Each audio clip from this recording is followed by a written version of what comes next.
If you are just throwing out random numbers when someone asks for your speaker's fee, I promise you are leaving money on the table.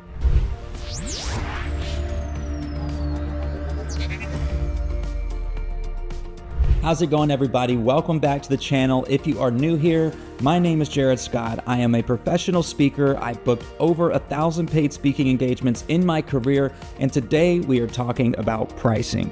In this video, we are going to go over 3 ways that I have seen speakers price their presentations. These are all 3 ways that I have personally priced my presentation, and the third one is the one that I'm currently using, so make sure you watch all the way till the end. Number 1. A standard flat rate. This is a consistent rate that you charge no matter what. Doesn't matter the client, doesn't matter the setting. This is what you're charging. Take it or leave it. To me, this way of pricing is for a seasoned speaker only, someone who can afford to say no. If you are a brand new speaker, you need to be taking as many opportunities as you possibly can. You can't afford to say no right now, so you cannot charge a standard flat rate, in my opinion. Of course, I'm not a guru. I'm not telling you this is what you have to do. I'm a guide. I'm telling you this is what I've done, and maybe this will work for you. So early on in my career, I did not charge a standard flat rate. Yes, it makes quoting faster. It makes the math easier. Yes, you are going to get a lot of no's, but if you're a seasoned speaker and you don't want to be going across the United States for $3,000, $4,000, $5,000 and your flat rate is 10, then of course you aren't going to say yes anyways. It's saving you time, and time is money. Another pro here is it sets your market value. Your perceived value is pretty high if you put yourself at 10K. Of course, your social proof has to prove that you are worth that value. So if you're charging $10,000 but you don't have a fire website or a fire speaker's reel and a lot of testimonials, then it just doesn't make sense in the audience's eyes. A lot of speakers charge a lot because they want to be quote unquote a high-end speaker. But if you charge too much compared to your value, you are expensive. You're not luxury. So if you choose to use this standard flat rate, just make sure that the value you provide reflects in the price. Pricing strategy number 2, flexible package deals. In this strategy, you are going to work with their budget.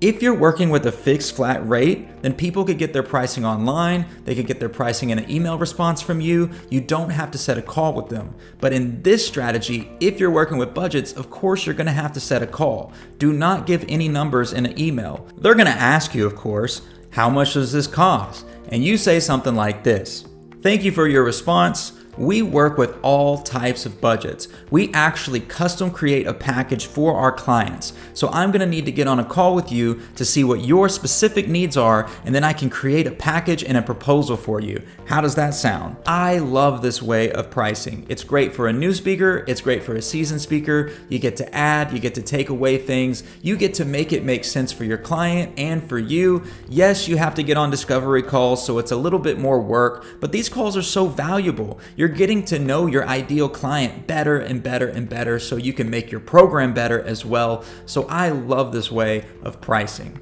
All right, before we move on to the third way to price, the one that I currently use right now, I just want to pause this video for a second and say that if you are getting value from this video, then you are probably the type of person that would get value from our Speakhive Insiders group. This is where we go over all the tips, the tricks, the tools, the softwares, and I give you the list of my vendors, the people that I personally use to build my speaking business. I'm giving to you. All you have to do is click the link below in the description of this video, and you can start today. Strategy number 3, block booking.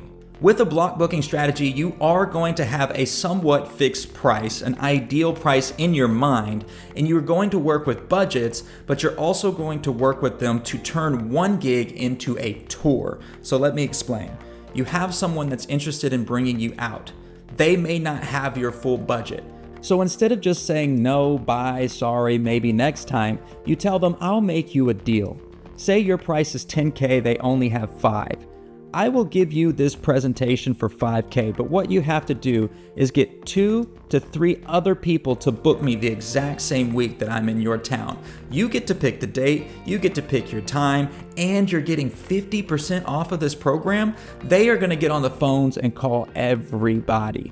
Now, imagine the 2 or 3 people that they do get to book you. actually have the budget of $10K. So now you're making $35,000 instead of just 5 to 10.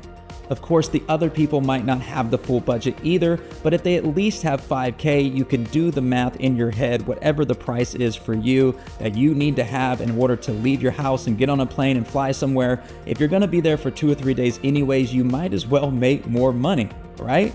Well, that's it for today's video. If you enjoyed it, I think you will enjoy these videos that I put in this playlist right here. So click that when you have some time, check it out. Don't forget to like, comment, and subscribe, and I will see you in the next video.